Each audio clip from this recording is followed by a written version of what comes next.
Hello and welcome to the Stoner Story Witch podcast.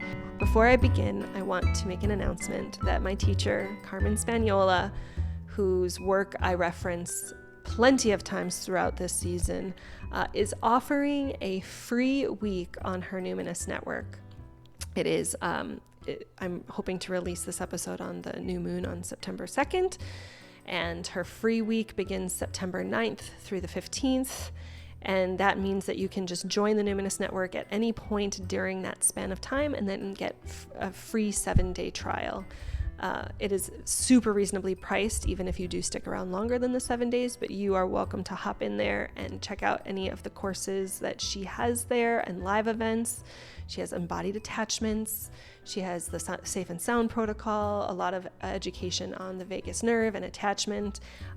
It might be overwhelming, so I would just tell you could just start with the contact nutrition course, or if you have lots of capacity to power watch, the secure course as well. And certainly, you could just watch a little bit and come back. It's drinking from a fire hose, certainly, but it's amazing stuff, and it would be great to see you there. And oh my gosh, if you join, please send me a message. I would love to say hi. But anyway, I would be remiss if I did not share that amazing opportunity.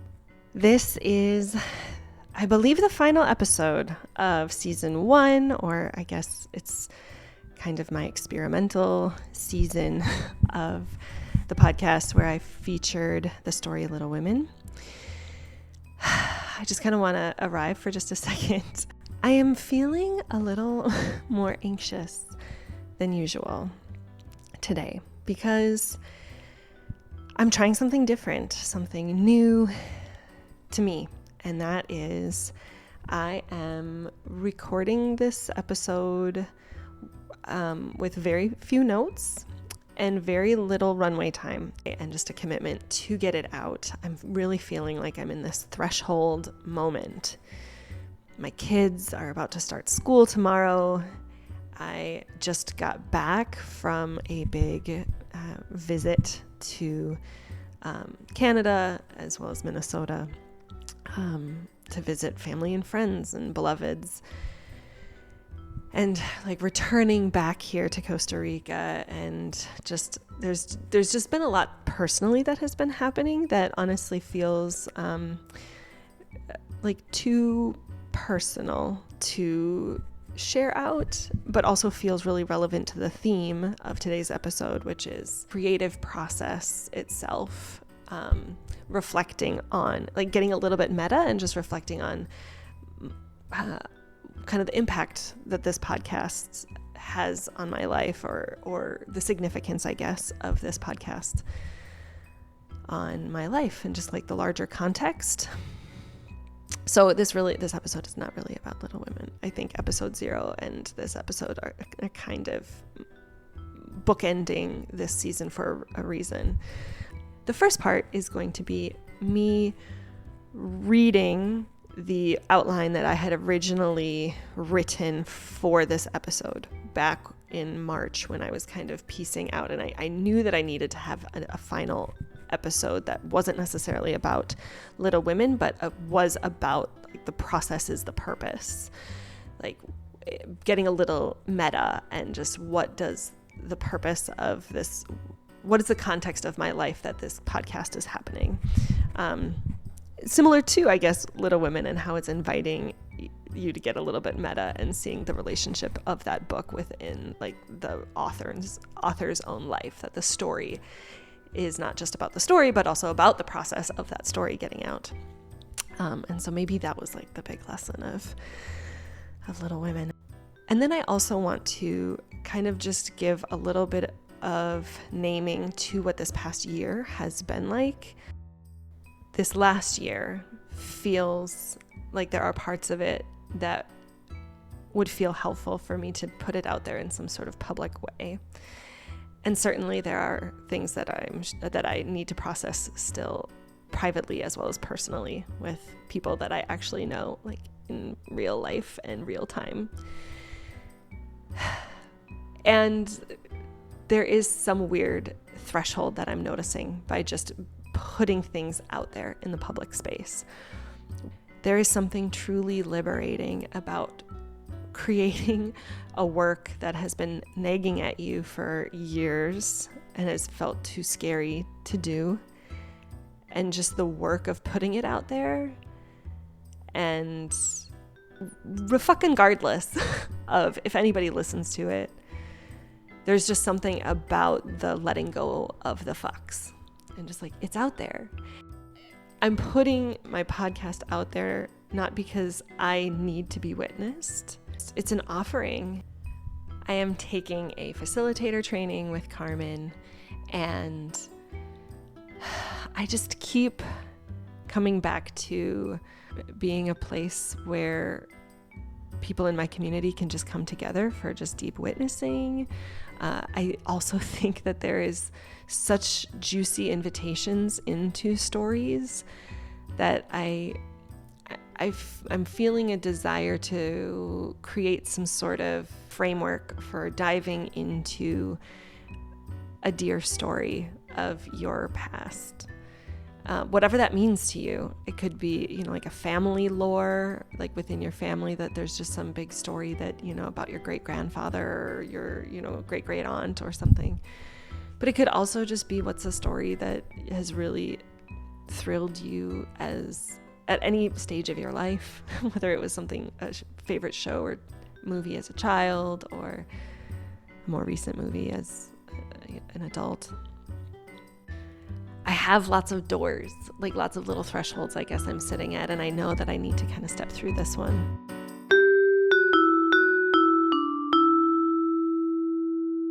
From March. The title of this episode at the time was Little Women as a Process, Sourdough and the Polyamory of Creative Practices. So I wrote, like Lori, I have had a creative desire that has felt too scary to pursue. But I've been working on what would it take for me to go for it? What is really stopping me? What supports would be necessary to make it happen? I found that I was envious about how Jo had her family support and brought her those trays of food in the attic. And I had to reconcile with, do I actually have the support of my loved ones to proceed with what I want to create? And where is there a disconnect between their support and my perceived sense of permission? And I wrote here, and I will say that patriarchy is also at play, that I would just even tell myself, like, to create this podcast, my husband will be mad at me if I just shut myself away and write about a movie, and then judgment really comes in, like capitalist judgment, like who does that anyway, and sounds like an excuse to just be lazy. And then certainly the role that cannabis plays in, there's shame around cannabis, and then thinking of who gains and who loses by all the stigma that we have around cannabis use. And that is all true. I'm trying to think if there's anything, just quick pause. Because that has been a really, really tough part of this process. And just, I'm reflecting on what a process it's been to have all these moments of needing to steal away from, my other sense of perceived responsibilities in my marriage and in my family. And just in this whole year of being here. It has been hard, and I definitely was struggling with it then, and it feels nice, and I think I feel proud about the work that I've done to get here. All right, I continued writing.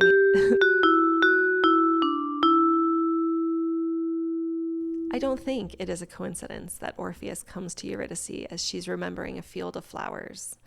It's her plant medicine. And then I say here, Persephone helps people see the crack in the wall by intentional substance use. So my question is, how can I claim my relationship to cannabis as a liberatory one that I am proud of, and hold space for me to process and unlearn all the conditioning that has taught me to be ashamed of this part of me? Okay, I'm going to take a break there too, because that's just reminding me of On my trip back to North America, I kept on thinking of that quote that Meg says to Joe: just because my dreams are different than yours doesn't make them less important. And if I proceed as though the sisters are all like parts of me, or, you know, people on my bus, then I just noticed how much conflict I had when I would be just like at a grocery store in North America, where it's like there are hundreds of options of like ice cream and like different flavors of Oreos. And there's like a level of like shock and absurdity and even like anger and sadness. Like there was like so much emotion when you're just like sitting there and just looking at all of the options that you have, when like there's so few options here where I live in Costa Rica. But then there's also this part of me that was just like, but I really do like Moose Tracks ice cream. But that flavor of Oreo does sound yummy, or whatever. And to just like actually have the compassion for myself that like, it's okay. Like there's no ethical consumption in late stage capitalism. Like, yeah, it can, like, all of that is true. Like it can be absurd, and I can be angry, and it can be sad. And I can also be like, but yeah, I want to try them. And like, that can be okay too. We're all just trying to make the best decisions that we can with what we have. And I guess to remember that, like, I live in these systems. I am not these systems. And certainly I have certain control and power and privilege in these systems. But like, still at the end of the day, like, in the words of Carmen, I'm just a little mammal. And sometimes there are comforts and conveniences that I do really like. And it's okay that I can be conflicted about those and still enjoy it when they're there, I guess. Okay. All right. I continued here writing. I really want to do a podcast series on Hadestown, but it is still too daunting. And quite frankly, I'm not sure that I'm ready for that. I want to practice embodying my creative self and to discover a creative process that will be the most supportive approach towards meeting the goal of a Hadestown podcast. But Little Women came to me and it felt more manageable, a good practice. Little Women is personal enough, but it's not so deeply significant. And it has enough themes of Hadestown to still feel like I'm on the right path. So it feels like it's a meaningful playground to explore the process and just practice hitting record and talking into a mic. That's true. And I feel like I have done that. Okay, so then I continue here. I write, I'm not a polyamorous expert. I have a few friends who are polyamorous, and I have reflected on how my engagement with Hadestown was beginning to feel like it was a projection of toxic monogamy, where I like have to commit to one work until it is done. I was exploring in this season how engaging with Little Women is not actually cheating on my relationship to Hadestown, but it has actually helped me deepen into it. It feels similar to like how I just have multiple people in my life to meet various needs of mine, right? One partner cannot meet all of my needs: emotional, mental, physical, spiritual, but nor can I meet all of his. And that to pretend that it is even possible is setting us up for disappointment and overwhelm, but that by taking intimacy risks in community and by developing deeper friendships outside of our relationship, it can actually resource us better for meeting the needs that we can meet in one another and meeting them maybe in more skillful ways. So I'm not cheating on Hadestown with Little Women. They've both helped me to love the other one more deeply and explore parts of myself in different ways than either of them could do on their own. Basically, toxic monogamy is like the sense of the hero's journey, that we all want to be this like hero, this hyper individualized story that capitalism likes to tell. And it's like, certainly we are the heroes in our own stories. You know, we're the only protagonist that we can actually control our actions. So if we engage with our lives, just like, what is the story of my life, and given who I am and where I am and the power I have, like, what do I want the protagonist of my story to do? But also like but just also acknowledging that everybody is in their own story. Everybody's doing the best that they can with what they have. And we can all be characters in each other's stories and have slightly different roles. And like, I don't have to be jealous that like a dear friend of mine also has another friend that they confide in. Like, I don't have to be everyone's best friend. So in friendships as well as romantic relationships, it's just how am I being nurtured by this relationship, and how is this relationship resourcing me in my other relationships to be a better version of me in all my other relationships. And so it just feels really cool that stories can be a really animistic practice ground for that. All right.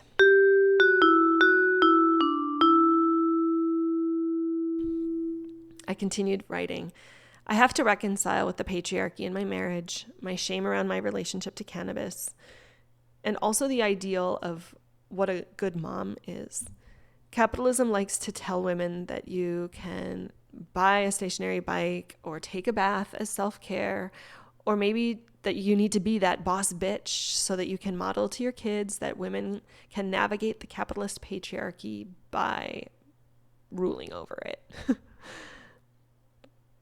But I want to model to my kids that we can have creative practices for the sake that they delight us. It brings me great delight to engage in plant medicine, engage in stories, and integrate it in the most liberatory and witchy way that I can at this moment in time, and let that inform the person I'm trying to become. And what does that look like? Reconciling that the first steps are the hardest, that the whole path may not be illuminated, but that I can safely take the next step. And that discipline can be playful and my process can be fluid. To explore the helpfulness of a timeline that's divorced from this frantic urgency to produce in an unsustainable way. And so I gave myself the month of March to produce the best podcast that I could around Little Women. And I thought it was cool because it was like March. So it's in honor of the March family over the month of March. But I also devoted the month of March to learn how to make sourdough and to try to get as good at it as I can. I was terrified when I put my dough in the oven on March 1st. Just these thoughts of, what if this ends poorly? What if nobody likes it? I don't know that I folded it correctly. Just every little anxiety and concern that you could possibly think of. But that first loaf was actually really good. And even if it wasn't, it would have been fine. But it actually was really good. And it has continued to be delicious. I have technically fucked up sourdough so many times, and yet I've yet to throw anything away. And I'm finding that as I engaged in sourdough, that the pockets of writing or podcasting that I could do in between the stages of preparing the dough were really doable pockets for me to engage in drafting the outline for the podcast, let's say. That most profoundly, I also was practicing that I can nourish my body while I am engaging in a creative practice. That I don't have to be a breadwinner by selling my podcast, because I can be a bread maker while creating my podcast. And all of this is just increasing this sense of competence and confidence for that inner languishing Lori, increasing my sense of security and safety for my inner Joe that sometimes just needs to disappear in the attic, but also doesn't want to starve. Oh my gosh, that's so true. It is, that's another thing that has felt really cool, is just reflecting on my relationship with sourdough, that it was this this daunting thing. as I mentioned in episode 0 with the sourdough poem that I shared, there is this power in engaging with something really short term and inviting it to be a metaphor. So, okay, sourdough, I'm going to commit to making you for a month. Every other day I'll be making dough. Like every day I'm making bread. So I'm either making dough or I'm putting it in the oven. So it was kind of an every other day I was making dough. But every day I was touching raw sourdough. And it's like, okay, I'm going to touch you every day. I'm going to make you. And by the end of the month, I'll probably feel less scared. It will probably feel more easy. And like by the end of the month, I was making it even more frequently. I was making dough every day. I was baking 2 loaves of bread every morning because I had another family living with us. So we were able to we were eating it pretty intensely there towards the end of March. And then by the end of the month of March, I obviously didn't want to stop making it because then it just got to a point where it was like, well, now I'm just really enjoying it. Like now it's just tethering me in a way that just feels really, really nice. Creating a shared rhythm with myself, this relationship to this sourdough, like another organism. It's not a plant medicine. It's a fungus. I guess a series of microbes. Maybe it is bacteria and yeasts, and it's felt really lovely reflecting on how important sourdough became to me, something that I was so scared of. And when the family that was living with us ended up moving away, I still wanted to make all this sourdough. I was making all this sourdough, and then it was just like, well, I know I don't want to sell it. I could sell it, certainly. But then I just started just thinking to myself, what if I just offered it to my neighbors and just invited them, like, hey, if I'm feeding you bread, I love baking and I'm not a big fan of cooking. So like, if I offer you some bread, maybe would you like just make me some food? I have several neighbors that I'm trading loaves of sourdough with, and then occasionally I get back some other food, whether it be like a baked spaghetti or a frittata, or another neighbor makes really yummy salad dressing. It is like the only salad dressing that my kids will like tolerate like eating a salad with. And so it's like, I don't have to make salad dressing. I don't have to be tracking those ingredients. That feels cool. Another neighbor, like I give them sourdough and then I get to like sit in their ice bath and like do strength training exercises with, because she's a personal trainer. So we trade sourdough for that. And that was happening as well in, I guess that was May and June of last year. I was really getting into swapping my sourdough with my community and just trying to lean into, rather than like a transactional 1 loaf of sourdough is $5 or 1 loaf of sourdough for a meal. It's just, I have excess to offer, and just when you think of me, you can give me something too. I like food, but if you've got other ideas, make me an offer. And I just go with it, and it's been really fun. And I truly believe that sourdough enabled me to ask my community on social media if we could borrow their car. I said, hey, all my Minnesota friends, like if anybody has like an extra car, or I have a lot of teacher friends where maybe like, you need 2 cars during the school year, but then in the summer you don't need a car, or you only need 1 car, or if you are a family that has 2 or something. I just was like, I'll just ask it, because car rentals and those corporations, like if I can keep my money out of there and I can just instead like depend on my community, like addressing that wealth wound of just, well, if I have enough money, then I don't need people is like so fucking backwards. I want to need people. I want my community to ask me for stuff, and I want to be able to ask them for stuff. But like, I don't think me a year ago could have done that. I know I couldn't have even asked. And then not only did I ask, but I had several friends offer, and it worked out. Like we were able to borrow a car, and I offered them money on Venmo, and we'll be donating to Indigenous groups in on both the Mississauga lands as well as the Dakota lands, the places where we were staying. And that felt really powerful too, of just making little steps to do something that feels really hard and scary, but it's depending on my community more. And this podcast has been a really great unfolding of that. And the awareness that I have of the sourdough that was kind of supporting was meant to be a metaphor of this podcast. And I don't know what that might look like in future. It feels like hubris to kind of be like, and this is the book end of this season, because it just is still unfolding. Like, I don't really think it's like held in time. So this is just like a check-in, a little process check-in.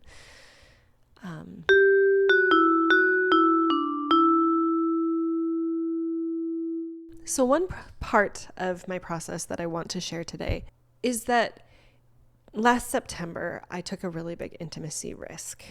And I had realized that if I was really wanting to release a podcast within the next year, that I would need some support, that I would need a community of beloveds, of trusted friends to be able to help hold me in this process of embarking on doing a really scary thing for the sake of just doing it, for the sake of getting the next breadcrumbs, for the sake of collective and individual liberation.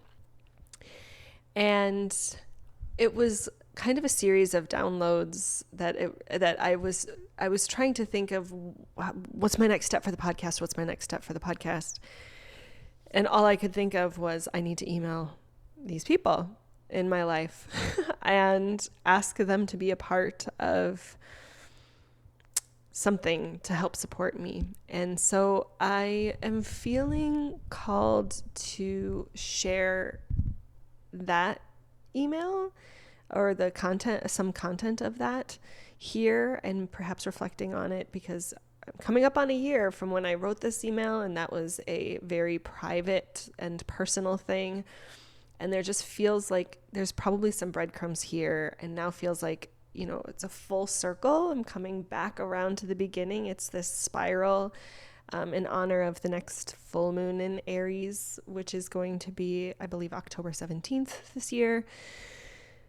Last year it was the end of September, and we got a couple eclipses coming up. So just in anticipation of that moment, I'm just wanting to offer it out. And then just kind of see what the next month or so brings. Anyway, without any further ado, this email is a culmination of years of thoughts that I'm trying as best as I can to be concise, but it is a deeply meaningful allotness that just having the possibility of your eyeballs skimming my words feels deeply supportive. I've been writing this email for weeks and have wanted to, come hell or high water, ready or not, and perfectionism tells me that nothing I do is ever ready, and my caps lock key keeps freaking out, which is a bonus practice. I love you, and I am inviting you to join me virtually for some deep community, as I have grappled with what it is to have resources to live well and heal in imperialist, white supremacist, capitalist patriarchy. I have uncovered some shameful and or paradoxical identities of mine. Wounded daughter, healing mother, a Christian-rooted mystic witch, collapse-aware millionaire. These most likely aren't too much of a shock for many of you, as I've probably shared them with you before or over the course of the last few years. And after starting to come to terms with who I am and the identities that I hold on a damaged and dying planet, I'm feeling a call to share some work with the world. I see a podcast. It feels shameful and indulgent to proceed with this, so I have mostly hidden it, or whispered the wish onto the wind, only to scream out all the reasons why it is too hard, nobody cares, other people would do it better, etc. But a story where the protagonists continue to ignore the call would be a shitty and boring story to read. So damn it, I'm going for it. The idea of embarking on this feels scary, though. The world, as depicted via the internet, is rarely a kind place. So before I poke my head out into the public sphere with my finished works as my offering to collective liberation, I deeply yearn for a more personal and compassionate community of women and witches to witness me in the process, to help create some sacred space for me to share out that which feels too vulnerable to share publicly, but which is beginning to feel impossible to keep private. I also wonder if perhaps the juiciest thing I can possibly create is a compassionate and liberatory community of people who will hold sacred space for people to share their offerings, to witness each other, to collectively midwife what is calling us to be created. It isn't lost on me, though, that to create and facilitate this group is also work that I feel deeply called to offer. I don't only want you to be my community of care, I want to be a part of yours. I don't only want to give you my stories, I want to hold yours too. I don't only want you to see me, I want to see you also. So the following email is a manifesto of sorts, some gratitude and an invitation. I know it is long, and truly no pressure to read it now or ever. And while I of course would love a response, you are under no obligations there either. This email is a practice for me of making a bid for attention, for connection and community, and being able to cope with whatever your response or lack thereof might be. It's good to practice here before going public, huh? So here goes.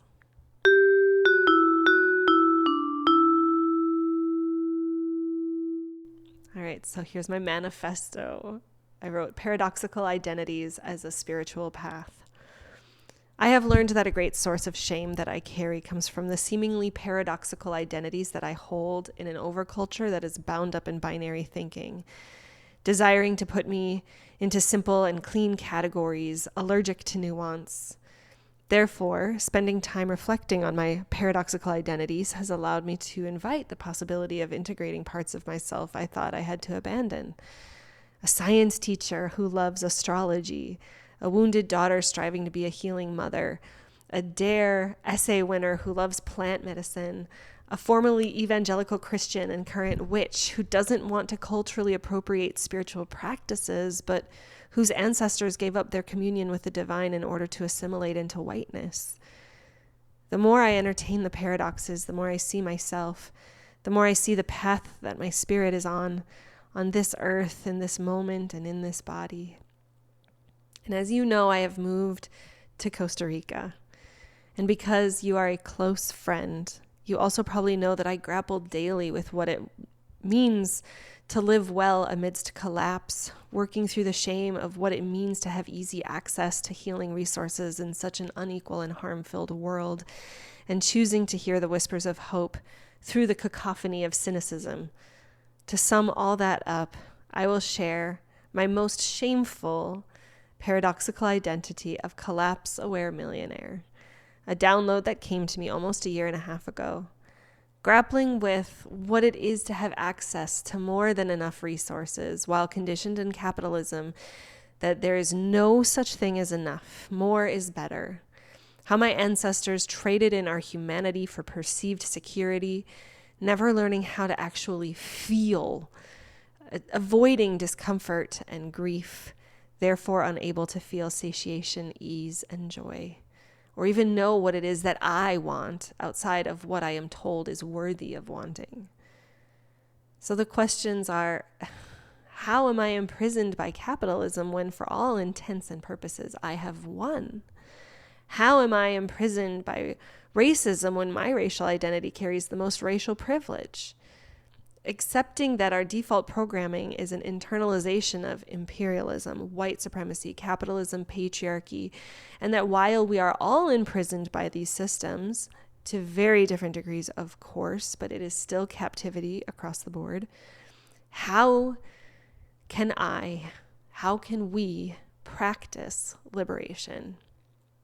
So I not only hold the tension of these identities, I explore the questions that those identities invite me to ask. As a white-bodied settler in Minnesota or Costa Rica, quite frankly, how do I be here in a good way? How can my move catalyze me towards actions and practices and ways of being that my old stomping grounds couldn't? What is it that I am working towards and reaching for? How can I increase my feelings of satiation while decreasing the extraction and exploitation of land, resources, and people? What would it take for me to divest more freely? And spoiler alert, it's community. It's you. All right, so now I have the power of story.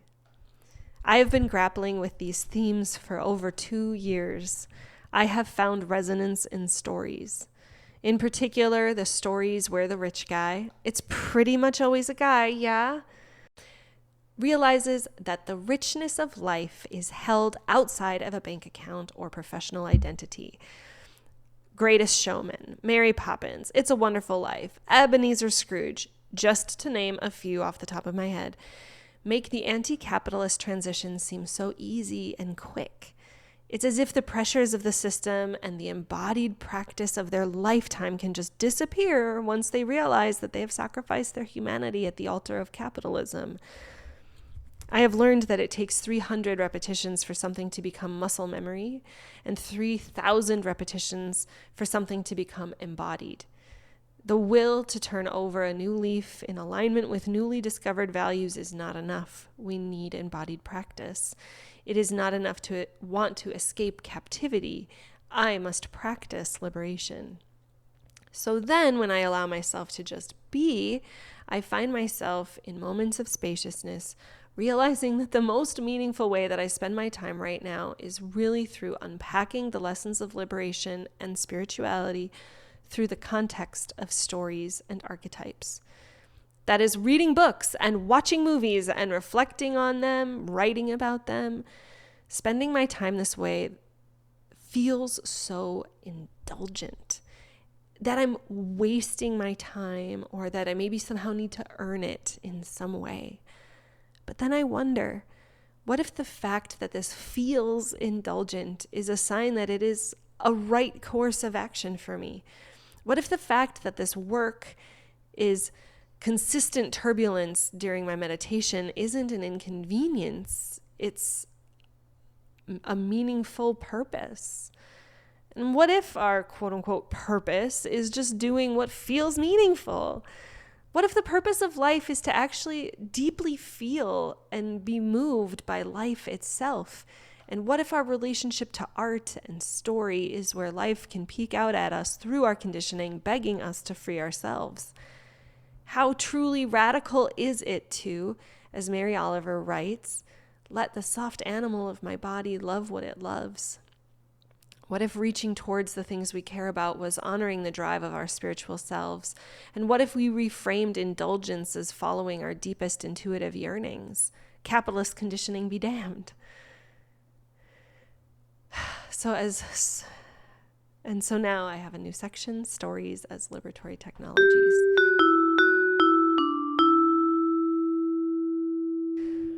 As a highly sensitive person who likes to go deep, what if my depth and sensitivity were not inconveniences, but rather gifts? What if I can change my world by allowing the art that moves me to move me profoundly as an offering?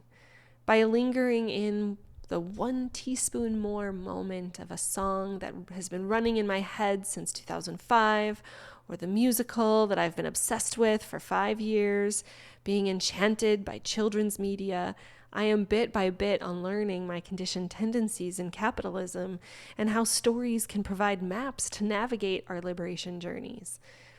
And if you hovered over any of the links, you'll see many, but not all, drafts of me unpacking imperialist, white supremacist, capitalist patriarchy, in addition to attachment through accessible mainstream children's shows and movies. I think there's like Turning Red. Side note, there's, I think, a link to writing on Turning Red and Encanto and Frozen 1 and Hadestown. So I just it was a little overwhelming perhaps, but it felt meaningful to share. That's aside. This is what the soft animal of my body loves to do. And another download I keep getting is Stoner Disney Witch, or a playful and flexible answer to some questions that I hadn't yet asked myself. I am learning that there is power in those questions, which as far as I can tell are, how do I connect with my intuitive self, or commune with my wildness? What stories, archetypes, or characters have I resonated with through my life? And what are my spiritual practices that resource me towards collective liberation? And I invite you to pause and ponder your answers to these questions. And it would feel truly indulgent for me to engage in conversation with you about them. And it's interesting how the first and the third question are technically different questions, but also seems as though there's a lot of overlap with the answers. How I resource myself for liberation is through connecting with and embodying my most intuitive and wild self. It's some sort of positive feedback loop. Once you get through the questions, you're back at the beginning.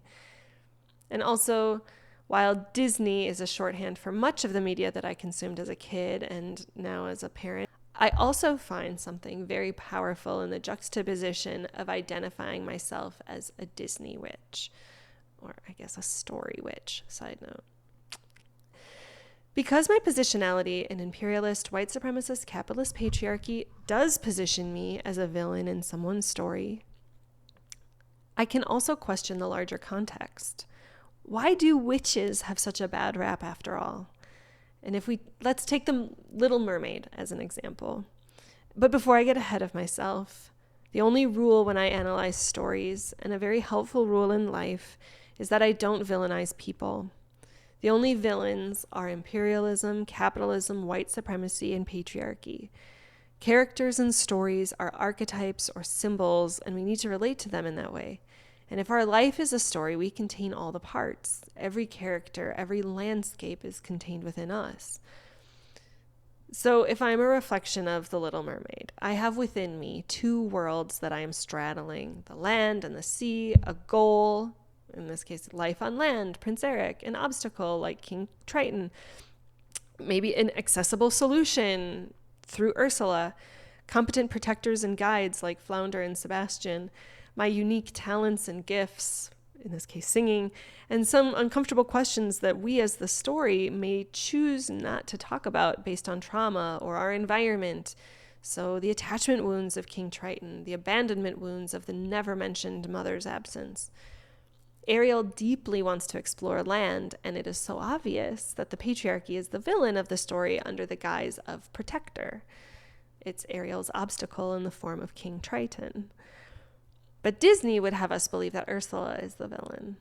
Ariel's goal is to live on land, to be a different expression than the world she was born into would allow her to be. Without Ursula, Ariel would have never left the ocean. But of course, patriarchy is never going to allow us to overcome our obstacles without sacrificing something dear to us. In Ariel's case, her voice. Ariel's patriarchal obstacle, Triton, can only be overcome by agreeing to an exploitative capitalist solution via Ursula that denies Ariel the ability to engage her gifts and use her voice. It's just another sign that capitalism and patriarchy is the villain, and art imitates life, right? You may be able to get that loan, but only at ridiculously high rates, etc., etc. And so according to Disney, Ursula is definitely wounded, as we can see by her supposed power hoarding and needing to be this one and only, and also worship of the written word, are traits of white supremacy culture. Disney doesn't even need to make her origin story because it is obvious that she and Triton go way back, were probably best friends, and the live action remake says they were siblings, so I don't know. But he then betrayed her so he could be king. It's patriarchy, and it's another digression. Ursula wants revenge with King Triton and to take down the patriarchy, but she hasn't done her shadow work. She is using the same tools of the patriarchy, exploiting Ariel to get to Triton. And we know that the master's tools will never dismantle the master's house. But to me, while Ursula is definitely hurting, Ursula is still heroic because she did give Ariel legs. She made it possible for Ariel's soft animal of her body to change from the one that she was born into. I liken it to doctors performing gender-affirming care to their patients, and in that way, we could all be more like Ursula. Ursula could quickly be viewed as Ariel's godmother if she just challenged herself to see how she perpetuates the very harm that hurt her and work to do less of that harm. But that work, like all work, needs a compassionate community, and Ursula is outcast. The imperialist, white supremacist, capitalist, patriarchal overculture benefits when witches are outcast. And villains are only produced in oppressive systems. If we can change the oppressive system, the villains will disappear. While we can have moments of individual healing in oppressive systems, we will keep getting sick as we revert to our default programming. So we can spend our whole lifetime in a state of constant healing when we live in a sick and oppressive system. So perhaps it is not enough to simply heal from our wounding. We must also practice liberation, a collective imagining of the world that we would prefer outside of imperialist, white supremacist, capitalist, patriarchal contexts. All of this to say, those parts of us, even the parts of us that might be puppets for patriarchal ways of being, conditioned by capitalism, peering out of the lens of imperialism, and carrying the tainted histories of white supremacy, we are not the villains. But like Ursula, those parts of us are hurting, and they can heal, and they can find community. And healing those parts of us and the parts of our world that carry and perpetuate the limited imaginations of colonialism is what liberation is all about. So what is the point of me navel-gazing at my paradoxical identities and writing about children's media? How do we move towards liberation? I don't pretend to have all the answers, but I do know it is through community, through following our intuitive yearnings and our wild urges. I feel like there is another question in the Stoner Story Witch sequence, but it feels more elusive, like it isn't a part of the sequence at all, and it is about creativity. I believe everyone is creative. We are constantly creating our relationships, our homes, our families, our worldviews, our personas, our habits, and our spiritual practices, regardless of whether we ever hold a paintbrush, put pen to paper, or strum a guitar. We are creating the world future generations will inherit, and that is a massive undertaking. The small choices we make today matter in ways that we are not conditioned to see or value in imperialist, white supremacist, capitalist patriarchy.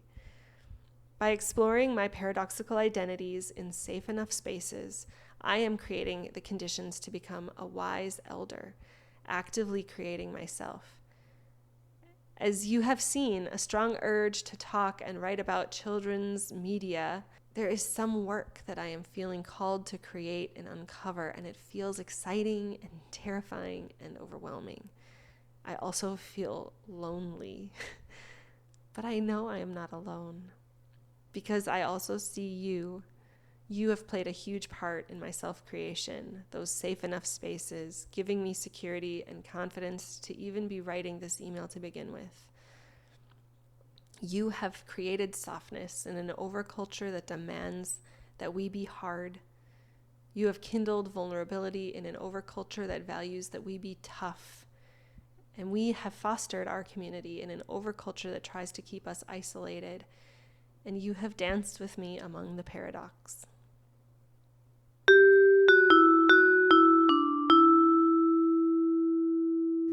All right, so now I have an invitation. What I yearn for is a deep level of creative community with my beloveds. I'm feeling called to call in some allies as I try to birth the work begging me to be born. The thought of being seen and heard is terrifying. So how do I tolerate it? Practice, community, practicing in community, practicing community. And before I share myself publicly, I want to get my 3,000 repetitions in with a personal community of my beloveds and my fellow creatives. I want you by my side. I want to be flexible with my ask right now. But I do know that I am being guided by the moon. I received the idea and vision of this community during a new moon, and last week I promised myself to send it on the next full moon, 6 weeks later. So perhaps our group can also mirror the moon's cycles in some way.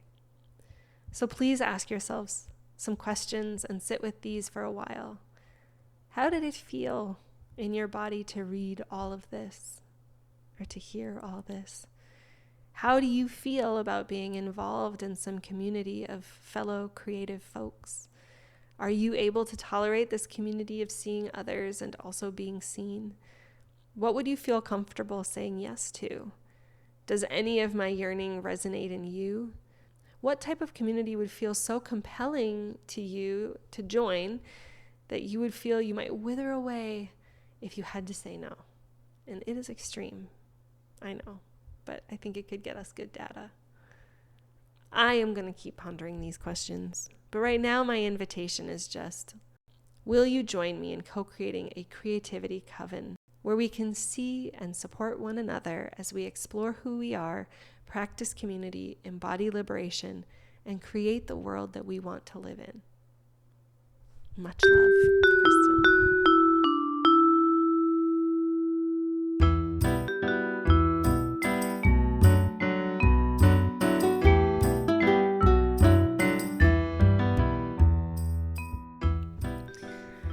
Whew, that was long. And I think what just feels the most pertinent at this time, because I really, it feels like hubris at this point to pretend that I actually know what the next breadcrumb is going to be, but I know I need to kind of close the door on this chapter, close the book, turn the page, whatever. I do know this. As I said at the top of the episode, there is a free week on the Numinous Network with Carmen Spagnola. It is September 9th through the 15th of 2024. I'm planning on publishing this episode on September 2nd. So if you listen to this when it comes out, beginning September 9th, but anytime from September 9th through the 15th, if you join the Numinous Network, you'll get a free 7-day trial. And I don't even know necessarily what I might be offering. I don't know, come the next full moon in Aries, maybe I'll have some clarity by October 17th, but no promises. But I guarantee that whatever it is I'm offering, it would be really, really helpful to have had a little bit of exposure to Carmen's work, because I do, if you have listened to any other episodes, I pull from it quite a bit. And it would be nice to make sure that other people have access to the same thing that I'm having access to, that you're not just learning off of my Spark Notes.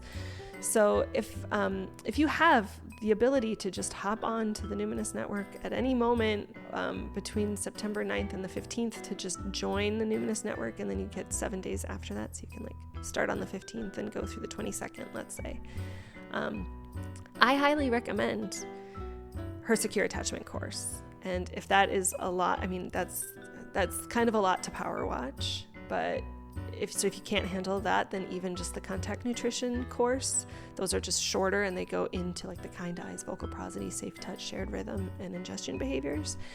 I highly recommend those. And she, of course, has way more offerings as well, so you could easily become a member and stick around for a long, long time and find lots of really juicy things, whatever your capacity is. And I am not a guide on the Numinous Network.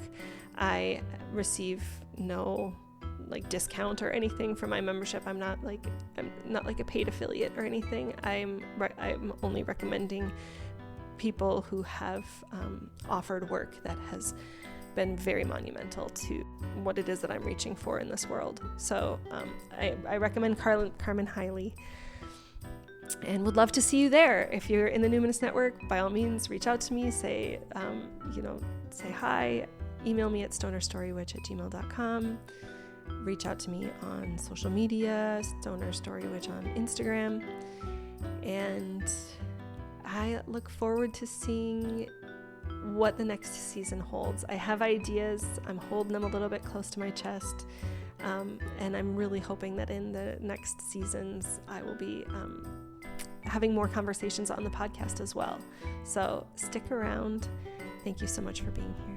And I want to thank Matt Schubbe for the podcast art, my husband Kevin Carlo for all his help in the creation of the theme song for the podcast, and Anais Mitchell and John Williams for their inspiration of Hedwig's theme and Hadestown. And before I sign off, I would like to leave you with a quote from another one of my teachers, Rev. Angel Kyoto Williams, who says, "Love and justice are not two.